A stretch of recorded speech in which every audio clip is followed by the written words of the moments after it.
तोरा पता बा, आज हम बहुत दिन के बाद नाइट शो फिल्म देखे गए रही। फ्रेंड्स के साथ बहुत जात रहली, पुराना याद फिर से ताजा हो गई। अच्छा, यही चलते इतना खुश नजर आवत आड़ू। और के गइल रहे? हम और देवर जी। और मम्मी पापा? उ लोग मना कर देले, अभी सुतल बाड़े।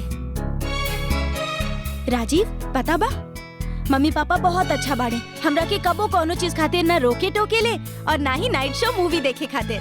देखा रीना, घूमल फिरल मस्ती कैल बहुत अच्छा बात बा, लेकिन टाइम पे घर आ जाए के चाहिए।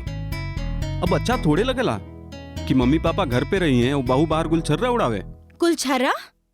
ई कैसन बात कर रहल बानी आप? हम देवर जी के साथ गइल रही, केहू और के साथ ना। हाँ पता बा, लेकिन का गुलछर्रा के मतलब ही जाने ला तू? अरे हम ऊ नइकी कहत जे तू समझा ताड़ू। हम सब समझ रहल बानी, हमरा के तोरा से कोनो बात नहीं की करे के।